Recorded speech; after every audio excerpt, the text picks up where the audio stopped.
මාර ලොකු විශ්වාසයක් තමයි චීවරය ගැන තරුණ භික්ෂුන් වහන්සේලා හැටියට අපි ගැන මේ වෙලාවේ තියලා තියෙන්නේ. එහෙමයි.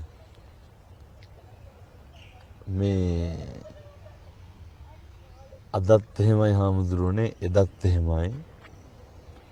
මේ සිවුරට කොච්චර එක්කහු වෙනවද කියනවා නම් සිවුරේ බලපෑම ගැන මේ කියන්නේ. එහෙමයි. රටක් විතරක් නෙමෙයි.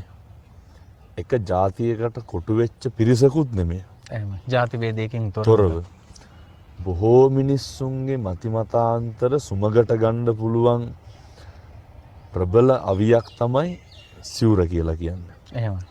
හොඳටම පැහැදිලි සිවුරට කොච්චරනම් එක්කහු වෙනවද කියන එක හන්තානම මේ සම්බුද්ධ ශාසනයේ චිරස්ථිතිය වෙනුවෙන් ඉදිකරන මේ දැවැන්ත විහාර කර්මාන්තනේ. එහෙමයි.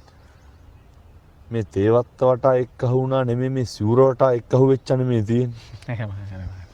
එතකොට ලෝකයක් දන්නවා මේ දවස්වල ධර්මදේශනාවලට තරුණ මහත්තුරු එකතු වෙන තරම්. දසදහස් මන් දැන් මේ ඊයේ පෙරේද මේ දකුණේ 15000ක විතර තරුණ පිරිසක්. 15000කට වඩා වැඩි පිරිසක් මේ සිවුරට එකතු වෙන්නේ. ඒ වගේම අපේ දැන් බස්නාහිර වැඩමුළුවට තරුණ තරුණියෝ 20000ක විතර පිරිසක්. කියන්න හිටියේ.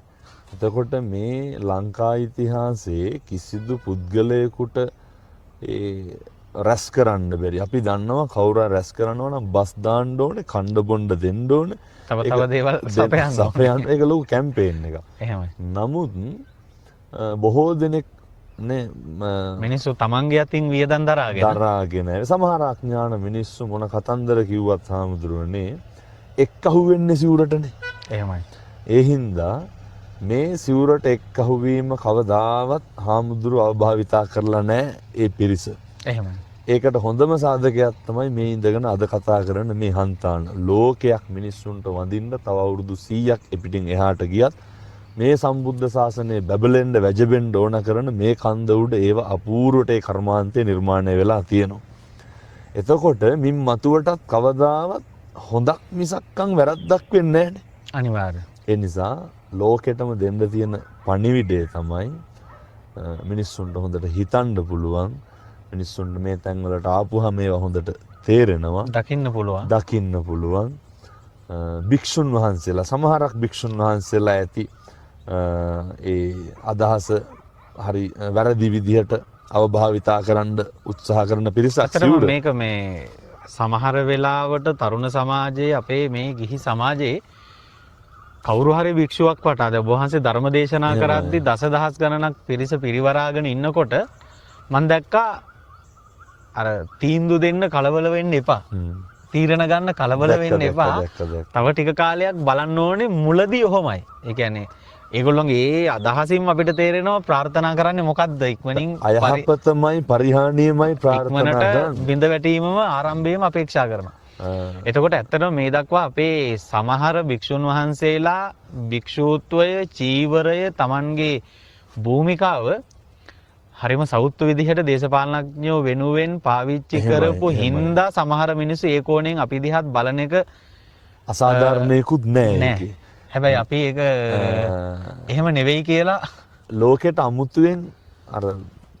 අමුතුවෙන්ම ඔප්පු කරන්න යන්න අවශ්‍යත් නැහැ. මේ කරගෙන යන කටයුතු වලින් අපි දන්නවා නම් අපි මොකක්ද කරන්නේ කියන එක හිතට එකඟව මේ ලෝකයේ කිසිම පරිබාහිර කතන්දර අදාළ නැහැ. මොකද බුදුහාමුදුරුවන්ටත් කොච්චර ගැරහුම් තිබ්බද හාමුදුරුවෝ. හැබැයි මේ සිවුරට ඒ දෙසටක් මිත්‍යා මත තිබ්බ මුළු ඉන්දියාවෙම ඒ ආගම් නව චින්තනවාදී දර්ශනයකට යොමු කරන්න පුළුවන් වුණා නම් රාජ්‍යත්වයේ පවා ඊට ඈඳ ගන්න පුළුවන් වුණා නම් අපි ඒ ශ්‍රාවකයෝ තව මොනවාද මේකේ කරන්න බැරි. එහෙනම් මං අයත් තියෙන පණිවිඩය තමයි සිහිපත් කරන්නේ සිවුර සුදුසු දෙයට උචිත විදිහට භාවිතා කරනවා නම් සිවුරට මේ රටේ මේ ලෝකේ කරන්න බැරි දෙයක් නැහැ. ඒක හාමුදුරුවෝ කීප නමක් අදටත් ඔප්පු කරගෙන යනවා. මම මගේ හදවතින්ම හාමුදුරුවන්ට ආශිර්වාද කරනවා. මං කියන බණ පදයක් ගානේ හන්තාන වගේ තව තැන් 100ක් මේකේ හැදෙන්න ඕන ලංකාවේ.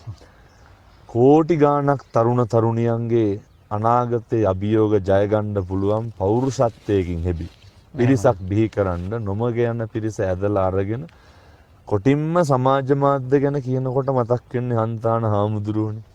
ඒ නිසා සමාජ මාධ්‍ය භාවිතයේ තුලින් අවභාවිතා වෙන්නේ නැතුව කොහොමද ජීවිතය හදාගන්නේ කියන එක උගන්වන්න රාජ්‍යයකට බැරි වුණා, ආණ්ඩුවකට බැරි වුණා. නමුත් ඒක හාමුදුරුවෝ කරනවා. ඒ නිසා මේ වෑයම හුදෙක් මේ සසුනත් සමාජයත් ලංකාවත් මිනිස්සුන්ගේ සුගතිය වෙනුවෙන් මිසක්කම් කාගේවත් කොන්ත්‍රාත් එකක් නෙමෙයි.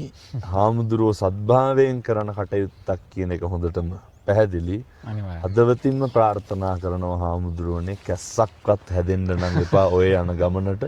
ඔය කරන වැඩ තවදුරටත් හොඳට කරන්න. ගොඩක් පිං හාමුදුරුවෝ. වහන්සේත් අතර අපි දැන් සම වයසේ මම හිතන මට වඩා අවුරුදු කීපයක් බලයි. එහෙමයි හාමුදුරුවෝ. එතකොට අපේම පේරාදෙණිය විශ්වවිද්‍යාලයේ එක විශ්වවිද්‍යාලේ ඉගෙන ගත්ත එකම චීවරයේ දරාගෙන ඉන්න තරුණ භික්ෂුවක් හැටියට අපිට ලොකු සතුටක් ඒ වගේම සංඝ සමාජයේ හැටියට ලොකු අභිමානයක් තියෙනවා. ඔබ වහන්සේ සාමාන්‍යයෙන් විවිධ විදිහට සංවිධානය කරලා තරුණ තරුණියෝ දහස් ගණනක් ගෙන්නන්න ලොකු ඕන කෙනෙකුට පුළුවන්. එහෙමයි. හැබැයි ඔබ වහන්සේ මේ ආයාසයෙන් කරන දෙයක් නෙවෙයි. රටවටේ තරුණ තරුණයන් මං හිතන්නේ සෝම හාමුදුරුවෝ වැඩ ඉන්න කාලෙට වඩා ලොකු පෙරලියක් ඔබ වහන්සේ මේ පුංචි කාලෙට කරලා තියෙනවා. ඉතින් මේක මේ විදිහටම මොන බාධකාවක් විවිධ විදිහට චෝදනා ඉස්සරහට එයි. තව ගිහි පැවිදි දෙපාර්ශවයෙන්ම විවිධ අභියෝගයේ ඒ කිසිම අභියෝගයකදී නොසැලී නොබියව මේ ශාසනයේ චිරස්ථිතිය වෙනුවෙන් ඔබ වහන්සේගේ මේ ලබා දෙන අමිල දායකත්වය ඉදිරියටත් ওই විදිහට ලබා දෙන්න තරුණ භික්ෂුවක් හැටියට ඔබ වහන්සේ පසුපසින් අපිත් සදාකාලිකව ඔබ වහන්සේගේ මේ ගමන තුල ඉන්නවා කියලා හදවතින්ම මතක් කරනවා. ගොඩක් පිං හාමුදුරුවනේ.